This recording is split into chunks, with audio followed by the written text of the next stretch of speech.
I was fortunate enough to play the new Tokyo Extreme Racer 2025 demo early at FeelFest, and thanks to the TXR Discord, ask a lot of questions that I otherwise would not have asked and learn a lot of information. I was able to play up to 4 hours of this demo. I've broken this video down into 5 distinct sections.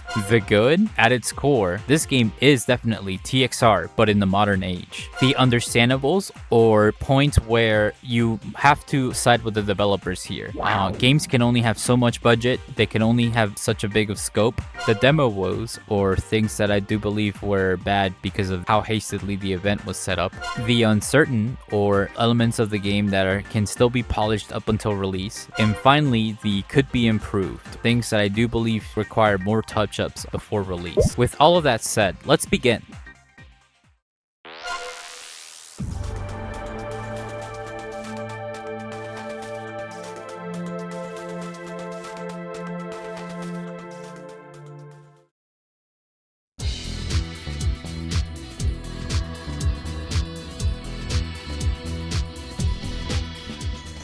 Now, to start off with, the best endorsement I can give the new Tokyo Extreme Racer 2025 is that it's still TXR, it's just in the modern age, and that's really impressive. Some quick things I can go ahead and list off that make me really believe that this is just a TXR game in 2025 is Rivals are back, they have the descriptions of course, and the Wanderers are back too. Granted, I didn't go into the specific sub-menus as to not spoil myself or others. Other things are replays are back too. I saw that menu for replays was there. The soundtrack was just, oh my goodness, it was immaculate. Composed of like ITC, TXR 0, TXR free soundtracks from the past. Just quite amazing stuff. And I didn't quite get to hear it myself properly when I was at the event. But they have since released video clips that like really give you a good sneak peek of the soundtrack, and it's quite delightful stuff.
The car tuning and customization is as good as I remember from TXR 0 and TXR free. Granted, while I didn't go too much in depth, it looked like all the good things you would want to be there are there. And the demo cars that were given to us to sample looked like they were pretty customized. They brought back ITC PAs, which I still need to play ITC before this one comes out.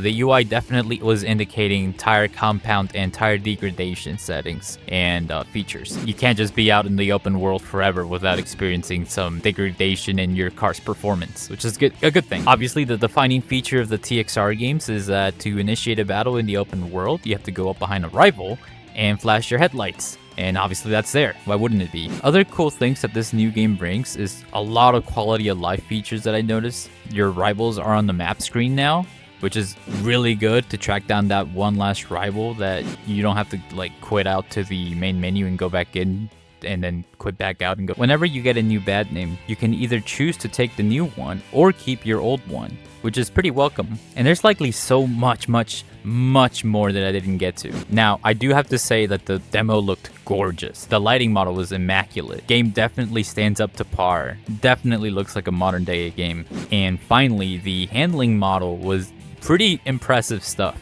Like, I'm so used to the TXR Zero, TXR Free. Like, I'm not saying the games feel like they're on ice, but it definitely does feel like the car just has way less traction than it really should have. But in the demo for TXR 2025, the cars definitely felt more simcade, where there was less arcadey sliding, and it definitely felt like the cars had traction to them. Which is, I'm sure some people are gonna love that, some people are gonna hate that, but like newcomers to the franchise, it's definitely gonna be a good thing for them. The old physics could be very unforgiving.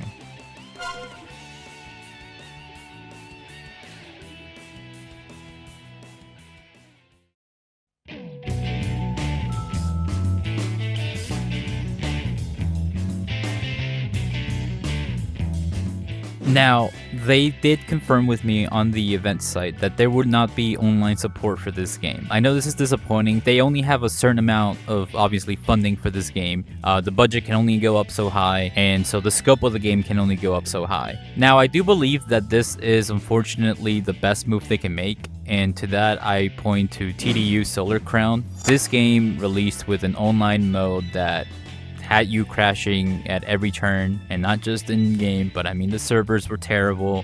People would constantly drop out. The matchmaking was bad, and the reason ultimately is they shot for the moon and didn't even land at the stars. I'm sure that team had a lot of passion for their game, but ultimately when you're a smaller development studio that does not have the money to compete with the AAA like dogs of the gaming space, you kind of just have to be really smart about where your budget and your scope is going.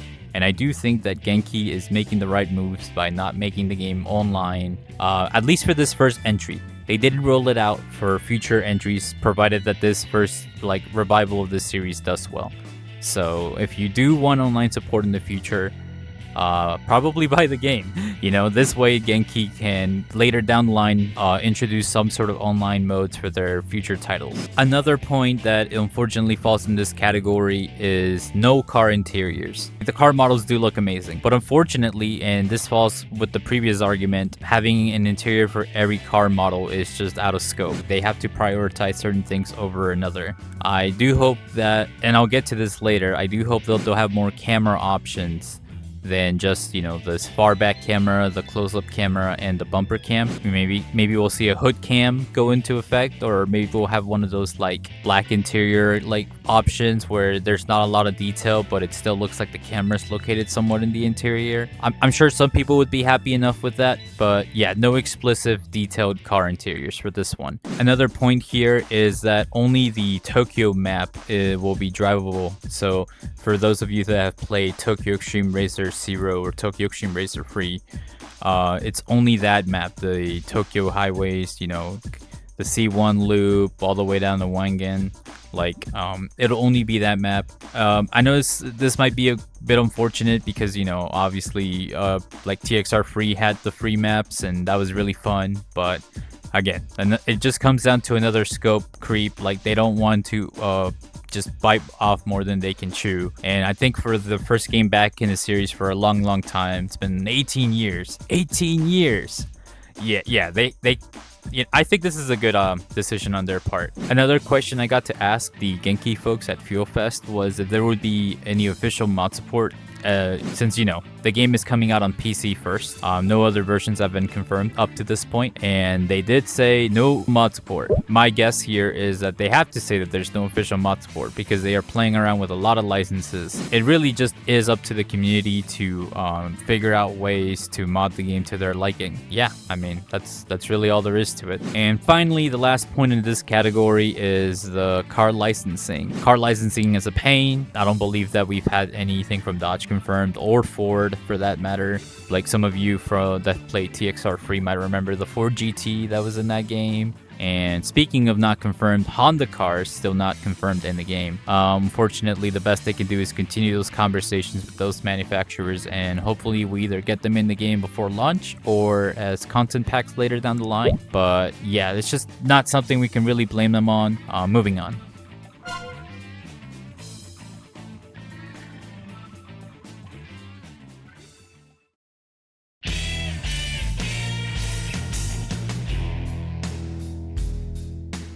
starting off this list, the gamepad handling and the wheel handling. The situation at Fuel Fest was less than ideal. The wheel was not set up properly. I believe they just got the wheel, set it up, and that's the end of it. But as any of you who own any wheel will know, you kind of have to, dial in the turning radius. Yeah, it was way less sensitive than it had to be. So you had to turn the wheel a lot in order to be able to steer the car, and that felt pretty bad. The wheel was still the best way to play because the gamepad was overtly sensitive, so even just a slight flick of the joystick would send you flying left or right. It was less than ideal for both input methods at the event, and I do believe this both can be fixed. Obviously with the wheel, you set that up at home yourself, you set the dead zones yourself, and the gamepad, I believe that's on them to fix. I don't see how just plugging in a Xbox controller, you shouldn't have to set anything up when you plug a gamepad in. So I believe that is on them to fix how sensitive the thumbstick is for that. And obviously the game is a work in progress. Nothing is done yet. So whatever I experience at the event will probably not even affect you. Maybe by the time the game releases, it will feel fine to drive the cars on the gamepad. So let's just wait and see for that one.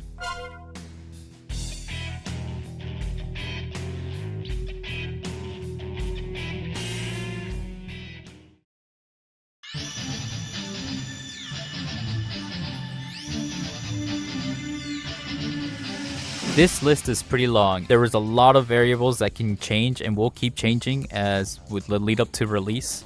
So first of all, the biggest point I can make here is progression. The demo set us up with 3 overpowered cars somewhere in the mid game with the entire map unlocked, and what would happen in this instance is most of the rivals that you would fight in the demo were just pushovers. All you had to do was start the battle and you were away, and it felt a lot like endgame TXR0 after you left your game on all night in order to get the level 8 parts. You really could not get a good grasp of progression in the demo at all. I hope they tune that to feel pretty fair and pretty balanced when the game does release. Another uncertain factor is the car audio. So there was just a lot of noise at Fuel Fest with the generator running and the crowd ambience. It was just really hard to get a good grasp of the car audio. They've since released video clips, and there is some gameplay footage out there now that does sound pretty good. I would still put this under uncertain because we don't have good gameplay audio of more cars. Obviously, this one is also an uncertain factor, but the car list, I'll put a scrolling list of what car models are confirmed right now to be in the game. Thanks to these kind folks here for compiling this list. While these are the cars that are confirmed to be in the game right now, there is still time between now and release for them to keep adding cars and maybe get those licenses from those foreign manufacturers and maybe even Honda if we get lucky. This is why I'm putting this in the uncertain. Another thing for the uncertain factor is the car customization. While I didn't get too in-depth with the menus for those, I didn't want to walk into any unfinished work, as I've said before. I respect their work a whole lot, and I didn't want to show the guts of the project as it was still being built, so to speak. What I did see was pretty cool. A lot of this is far from done, so that's why it's in this category. Another thing that I did see in the demo is the use of what I think is a perks menu and a skills. There's 2 separate things here going on. Now, a lot of this was not yet translated, so I could not really understand what is being said in these menus, but it does look like we'll have some perks and skills to play around with, give it an RPG element to the game. So that's going to be really cool to see how that's implemented in the game. However, because it wasn't done, I'm going to put it in the uncertain section. How good these features will be implemented, or if it'll make the game unbalanced, really hard to say right now. I'm putting this one in uncertain because there is still time until release for them to implement this, but I was really sad that there wasn't any temperature gauges for the oil and water. For those of you that play TXR free, you'll remember that the game has a really prominent oil and water gauge, and if you kept pushing your engine to the max by enabling the turbo, those would heat up much faster and eventually your car would run slower. And I really like that element in TXR free, and I really hope they bring it back for this new entry. I'm putting this one on uncertain because I didn't get to play around with it, but the game does have an option to enable a manual transmission. The only reason it's going in uncertain is because I do not know how in-depth that option goes. So I don't know if it's just tap to shift, or there'll be a clutch function for those of you in wheels.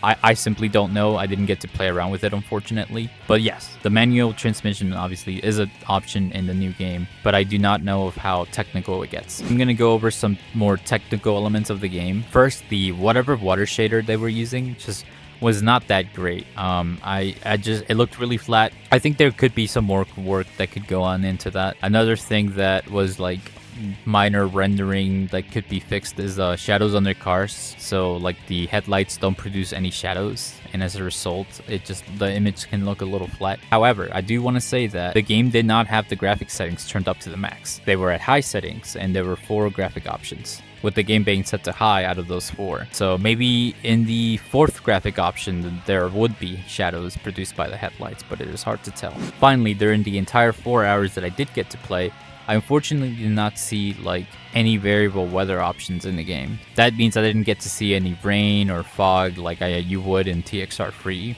which I really hope they bring that back, because I love those like nighttime rainy sequences in those games. So I really hope that makes it in eventually.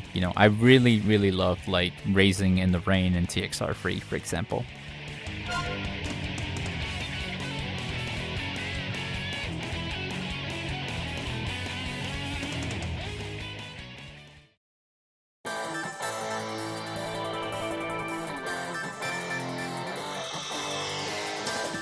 Finally, I will be rounding out the video with things that I do believe should be improved in order for the game to have the best chance of success. The first thing on our list here is AI.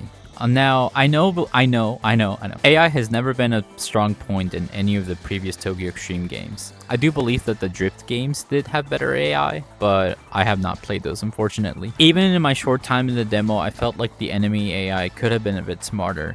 There were still some bugs around when starting a race. The AI would just like drift into walls, or they would like make a sudden lane change, and it's just those little tiny things, like I'm sure that back in the day people didn't mind so much, but everyone's so picky today, and I do believe that a new audience getting into the new Tokyo Extreme Racer would definitely criticize that. Another thing to note here is menu navigation. For the demo, how you would navigate around a lot of the menus was with a cursor in like the main menu screen and whatnot, and it was honestly, it did not feel good at all. Again, combined with the things I noted before about the thumbsticks, it was just a pain to get around in the menus. Even one tiny flick of the thumbstick would send the cursor flying. I know for a fact that if they shipped the cursor and menu navigation how it was in the demo, people are not going to be happy. So I really hope that this is fixed. Finally, the last thing I want to note is the camera. Now, there were only a couple of camera options in the demo. You had your close-up camera,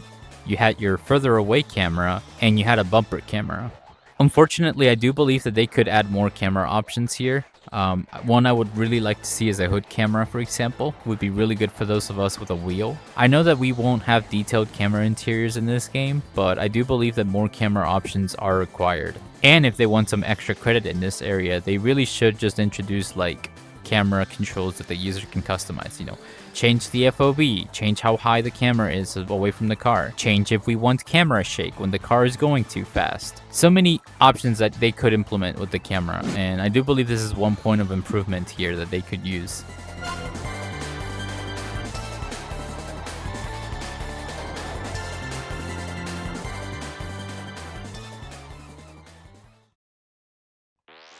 I believe this is the end of my list. I do really want to thank Genki for allowing me to play their demo really early. According to them, I was the 4th person in the world ever to play the new TXR 2025 game, and that just means a whole lot. With all of that said, I do think that this game is a faithful throwback to 2000s arcade racers. I myself intend to support this game with a purchase, and from what I played that day, I wholeheartedly suggest to anyone who is a fan of 2000s arcade racers to do so as well.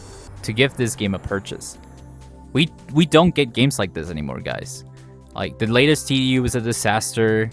A lot of the other racing games that we do get just have a lot of online elements that feel tacked on and overdone. This is the first game in a while where I genuinely believe that it feels like an arcade racer from the 2000s, but made today. That is the highest achievement that I can bestow on it, And I do hope that they are able to iterate on those uncertain and those improvements that I listed. And above all, I hope we get a good game, and I hope we enjoy it, and I hope that this gives them the funding to make more games in the future. If you enjoyed this video and you want to support me and this channel that I'm building up, please give me a like, give me a subscribe. I do intend to make more coverage of the TXR series and perhaps other racing games. I'm a big fan of arcade racers in general, so I would love to make more highly edited videos like this one in the future. So thank you.